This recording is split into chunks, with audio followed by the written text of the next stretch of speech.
ಈ ಜೀವನಿನಗಾಗಿ ಮುಂದುವರಿದ ಭಾಗ 80. ಅವರೆಲ್ಲರೂ ಬಸ್ಸಲ್ಲಿ ಬೀಚಿಗೆ ಹೋಗುತ್ತಿದ್ದಾಗ ಯಾವತ್ತೂ ಬಸ್ಸಲ್ಲಿ ಹೋಗದ ನಿಹಾರಿಕಾ ಇವರ ಜೊತೆ ಬಂದಿದ್ದಳು. ಅಗಸ್ತ್ಯನ ಜೊತೆ ಕೂತಿದ್ದ ಅವಳಿಗೆ ಕಿಟಕಿಯಿಂದ ಬರುತ್ತಿದ್ದ ಗಾಳಿಗೆ ಜೋರಾಗಿ ನಿದ್ದೆ ಬಂದು ಬಿಟ್ಟಿತು.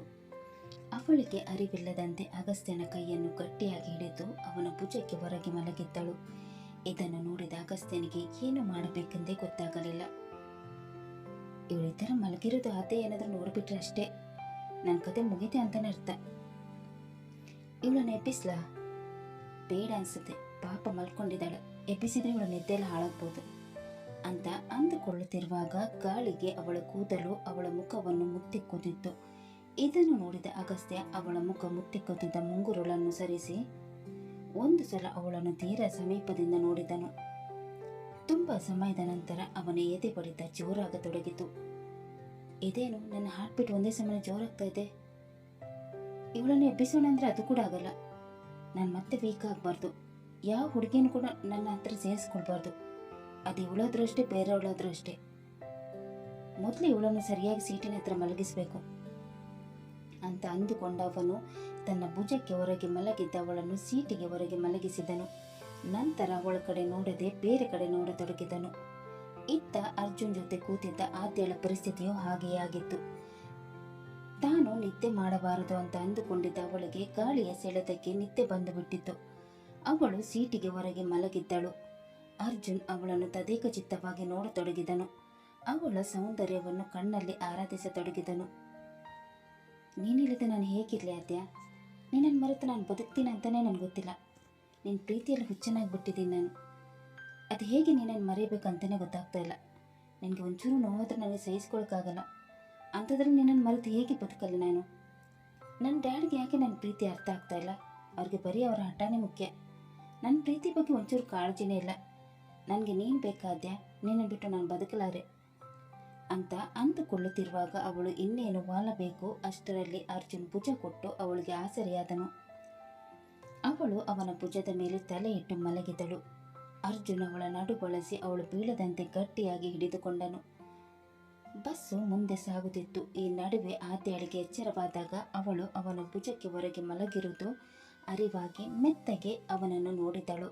ಅವನು ಬೇರೆಲ್ಲೋ ನೋಡುತ್ತಿರುವುದನ್ನು ಗಮನಿಸಿದವಳು, ಇದೇನು, ನಾನು ಇವನ ಭುಜಕ್ಕೆ ಹೊರಗೆ ಮಲಗಿದ್ರು ಕೂಡ ಏನು ಅಂತಾನೆ ಇಲ್ಲ. ಇವನು ಬೇರೆ ಟೈಮಲ್ಲಿ ನನ್ನಿಂದ ದೂರ ಇರೋ ಅಂತಾನೆ, ಈಗ ನೋಡಿದರೆ ನಾನು ಗಟ್ಟಿಯಾಗಿ ಹಿಡ್ಕೊಂಡಿದ್ದಾನೆ.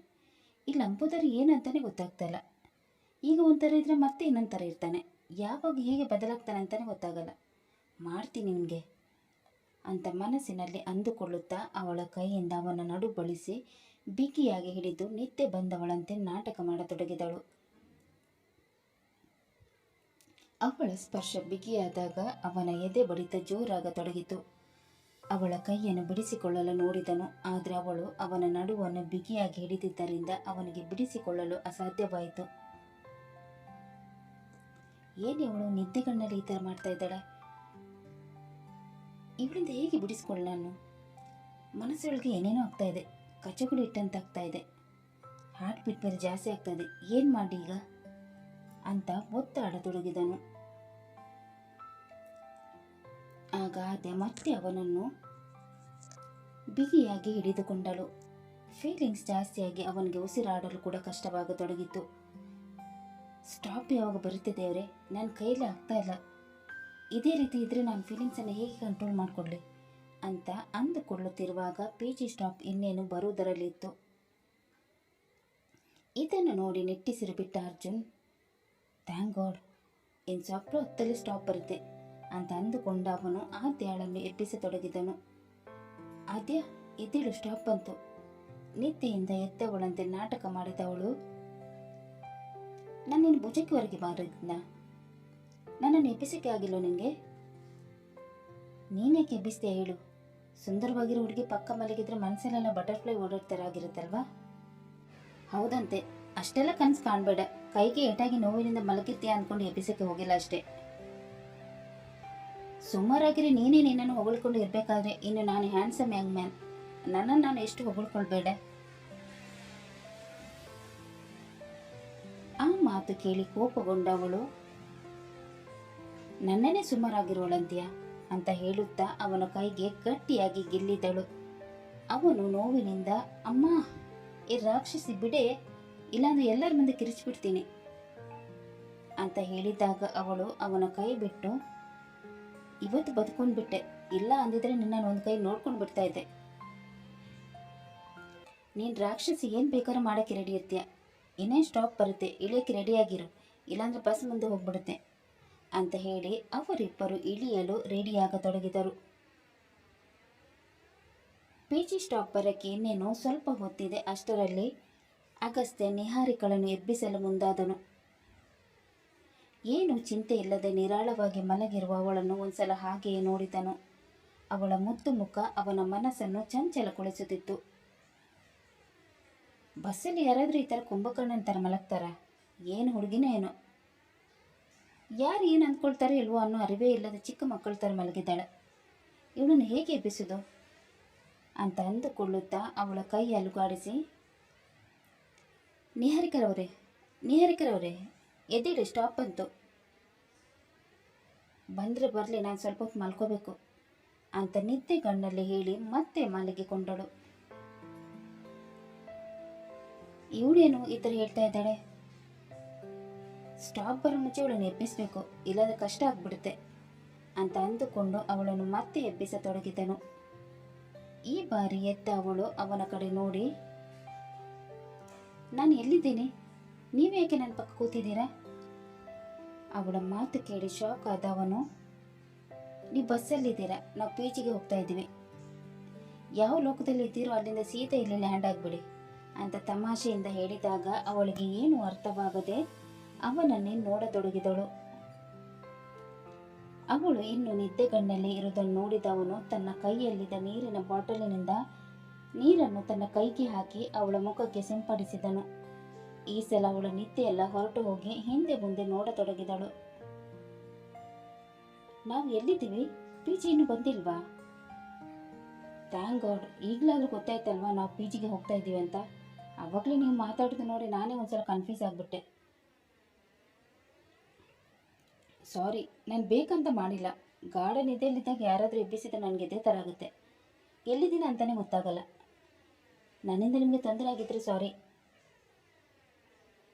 ಸಾರಿಯಲ್ಲಿ ಯಾಕೆ ಬಿಡಿ, ಪಿ ಜಿ ಸ್ಟಾಪ್ ಬಂದು ನಡೀರಿ ಹೋಗೋಣ ಅಂತ ಹೇಳಿ ಅವಳನ್ನು ಕರೆದುಕೊಂಡು ಬಸ್ಸಿನಿಂದ ಇಳಿದನು. ಅರ್ಜುನ್, ಆದ್ಯ, ಗಗನ್ ಮತ್ತು ಸನ್ನಿ ಕೂಡ ಅವರ ಹಿಂದಿನಿಂದ ಬಂದು ಬಸ್ಸಿನಿಂದ ಇಳಿದರು. ಬಸ್ಸಿನಿಂದ ಇಳಿದು ಎಲ್ಲರೂ ನಡೆದುಕೊಂಡು ಹೋಗತೊಡಗಿದ್ದರು. ಆದ್ಯಾಳ ಪಿ ಜಿ ಬಂದು ಬಿಟ್ಟಿತ್ತು. ಆಗ ಅಗಸ್ತ್ಯ, ನೀವೆಲ್ಲರೂ ಪಿ ಜಿಗೆ ಹೋಗಿ, ನಾನು ಸ್ವಲ್ಪ ಆದ್ಯಾಳ ಜೊತೆ ಹೋಗಿ ಅವಳು ಪಿ ಜಿ ಓನರ್ ಹತ್ರ ಮಾತಾಡ್ಕೊಂಡು ಬರ್ತೀನಿ. ಅಗಸ್ತ್ಯ, ನಾನು ಕೂಡ ನಿನ್ನ ಜೊತೆ ಬರ್ತೀನಿ ಅಂತ ಅರ್ಜುನ್ ಹೇಳಿದನು. ಆಗ ಅಗಸ್ತ್ಯ, ಬೇಡ ಅರ್ಜುನ್, ಅಲ್ಲಿ ಸ್ವಲ್ಪ ಲೆಕ್ಕ ಚುಕ್ತ ಮಾಡೋಕ್ಕಿದೆ, ಅದನ್ನು ಮಾಡ್ಕೊಂಡು ಬರ್ತೀನಿ. ನನಗೆ ಗೊತ್ತು ನೀನು ಏನು ಮಾಡೋಕ್ಕೆ ಹೋಗ್ತಾ ಇದೀಯ ಅಂತ, ನಾನು ಕೂಡ ನಿನ್ನ ಜೊತೆ ಬರ್ತೀನಿ ಅಂತ ಅವನು ಹೇಳಿದಾಗ ಅಗಸ್ತ್ಯ ವಿಧಿ ಇಲ್ಲದೆ ಅವನನ್ನು ಜೊತೆಗೆ ಕರೆದುಕೊಂಡು ಹೋಗಲು ಒಪ್ಪಿದನು. ಸನ್ನಿ ಮತ್ತು ಗಗನ್ ಕಡೆ ನೋಡಿ,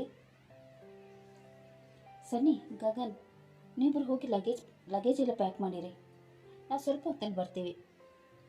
ಆಯಿತು ಅಂತ ಹೇಳಿದ ಅವರಿಬ್ಬರು ಪಿ ಜಿಗೆ ಹೋದರು. ಇತ್ತ ಅಗಸ್ತ್ಯ ಮತ್ತು ಅರ್ಜುನ್ ನಿಹಾರಿಕಾ ಮತ್ತು ಆದ್ಯಾಳ ಜೊತೆ ಆದ್ಯಾಳ ಪಿ ಜಿಗೆ ಹೋದರು. ಅರ್ಜುನ್ ಮತ್ತು ಅಗಸ್ತ್ಯನನ್ನು ನೋಡಿದ ಪಿ ಜಿ ಓನರ್, ಯಾರಪ್ಪ ನೀವು, ಹೀಗೆಲ್ಲ ಲೇಡೀಸ್ ಪಿ ಜಿಗೆ ಬರಬಾರ್ದಂತ ನಿಮ್ಗೆ ಗೊತ್ತಿಲ್ವಾ? ಆಂಟಿ, ನಾವೆಲ್ಲ ಆದ್ಯಾಳ ಕಡೆಯವರು, ನಾನು ಅವಳ ಅಣ್ಣ. ಅಣ್ಣ ಅಂದರೆ ಈ ಥರ ಎಲ್ಲ ಪಿ ಜಿಗೆ ಒಳಗೆ ಬರೋದಾ? ಹೊರಗೆ ನಿಂತ್ಕೊಂಡು ಮಾತಾಡ್ಬಿಟ್ಟು ಆಮೇಲೆ ಅವಳನ್ನು ಕಳಿಸೋದಲ್ವಾ? ನೋಡಿ ಆಂಟಿ, ನಿಮ್ಮ ಜೊತೆ ಮಾತಾಡೋದಕ್ಕಿರೋದನ್ನೇ ಇಲ್ಲಿ ಬಂದಿರೋದು. ನೀವು ಒಂದ್ಸಲ ಆದ್ಯಾಳನ್ನು ನೋಡಿ, ಆಗ ನಿಮ್ಗೆ ಗೊತ್ತಾಗುತ್ತೆ ನಾವು ಇಲ್ಲಿ ಯಾಕೆ ಬಂದಿದ್ದೀವಿ ಅಂತ. ಅಗಸ್ತ್ಯನ ಮಾತು ಕೇಳಿ ಅವರು ಆದ್ಯಾಳ ಕಡೆ ನೋಡಿದರು. ಆದ್ಯಾಳ ಕೈಗೆ ಬ್ಯಾಂಡೇಜ್ ಸುತ್ತಿರೋದನ್ನು ನೋಡಿದವರು, ಏನಾಯ್ತಮ್ಮ ನಿನ್ನ ಕೈಗೆ? ಅದು ಆಂಟಿ, ನಾನು ಹೇಳ್ತೀನಿ ಅಂತ ಅಗಸ್ತ್ಯ ನಡೆದ ವಿಷಯವನ್ನೆಲ್ಲ ಅವರಿಗೆ ತಿಳಿಸಿದನು. ಇದನ್ನು ಕೇಳಿದ ಅವರಿಗೆ ಶಾಕ್ ಆಗಿ, ಸಿಮ್ರನ್ ಈ ಥರ ಮಾಡಿದ್ಲಾ? ಇಂಥ ಕಟುಕರನ್ನ ಅದು ಹೇಗೆ ಪಿ ಜಿಯಲ್ಲಿ ಇಟ್ಕೋತೀರಾ ಆಂಟಿ? ಮೊದಲನೇ ಸಲ ಇವಳ ಜೊತೆ ಕೆಟ್ಟದಾಗಿ ವರ್ತಿಸಿದಾಗ ನೀವು ಅವಳನ್ನು ಪ್ರೊಟೆಕ್ಟ್ ಮಾಡಿದ್ರಿ, ಅವತ್ತೇ ಆ ಹುಡುಗಿಗೆ ಸರಿಯಾಗಿ ಬುದ್ಧಿ ಕಲಿಸಿದ್ರೆ ಇವತ್ತು ಈ ಥರ ಆಗ್ತಾ ಇರಲಿಲ್ಲ. ನೀವು ಅವಳ ಮೇಲೆ ಯಾವುದೇ ರೀತಿ ಆ್ಯಕ್ಷನ್ ತಗೊಳ್ಳದೇ ಇರೋದಕ್ಕೆ ಅವಳು ಈ ರೀತಿ ಬೆಳೆದಿರೋದು. ನಂದೇ ತಪ್ಪು ಕಣಪ್ಪ, ಅವಳು ಸರಿ ಹೋಗ್ತಾಳೆ ಅಂದ್ಬಿಟ್ಟು ಸುಮ್ಮನಾಗ್ಬಿಟ್ಟೆ. ಆದರೆ ಅವಳು ಸರಿ ಹೋಗೋ ಜಾಯಮಾನದವಳೇ ಅಲ್ಲ. ನಾಯಿ ಬಾಲ ಅಂಡೇಲಿ ಹಾಕಿದ್ರೆ ಡೊಂಕೆನೆ, ಅದೇ ಥರ ಇವಳು ಕೂಡ. ಇವತ್ತು ಇವಳು ಸರಿಯಾಗಿ ಬುದ್ಧಿ ಕಲಿಸ್ತೀನಿ, ನೀನೇನು ಚಿಂತೆ ಮಾಡಬೇಡ ಆದ್ಯ. ಇವತ್ತು ಅವಳಿಗೆ ಸರಿಯಾಗಿ ಮಾಡ್ತೀನಿ. ಇನ್ನು ಮುಂದೆ ನಿಮ್ಗೆ ಏನು ತೊಂದರೆ ಆಗದಂತೆ ನಾನು ನೋಡ್ಕೊಳ್ತೀನಿ. ಇನ್ನಿವಳು ಇಲ್ಲಿ ಇರಲ್ಲ ಆಂಟಿ, ನಾವು ಈಗಲೇ ಇವಳನ್ನು ಕರೆದುಕೊಂಡು ಹೋಗ್ತಾ ಇದ್ವಿ. ಯಾಕಪ್ಪ, ನಾನು ಹೇಳ್ತಾ ಇದ್ದೀನಿ ಅಲ್ವಾ, ಇನ್ಮೇಲೆ ಇವಳಿಗೆ ಯಾವ ರೀತಿ ತೊಂದರೆ ಆಗೋದಿಲ್ಲ ಅಂತ. ಇವಳು ಇಲ್ಲೇ ಇರಲಿ, ನಾನು ಇವಳನ್ನು ನೋಡ್ಕೋತೀನಿ.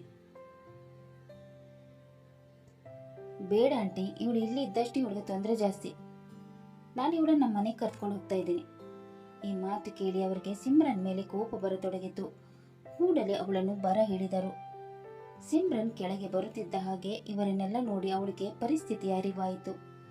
ಕೋಪ ಮಾಡಿಕೊಂಡ ಅವಳು ಅಹಂಕಾರದಿಂದ ಕೆಳಗಿಳಿದು ಬರತೊಡಗಿದಳು. ಪಿಜಿ ಓನರ್ ಹತ್ತಿರ ಬಂದ ಅವಳು, ಏನಾಟಿ, ಏನಕ್ಕೆ ಕರೆದಿರೋದು? ಇವರೆಲ್ಲ ಹೇಳ್ತಾ ಇರೋದು ನಿಜಾನಾ? ಏನು ಹೇಳಿದ್ರು? ಯಾವ ವಿಷಯ?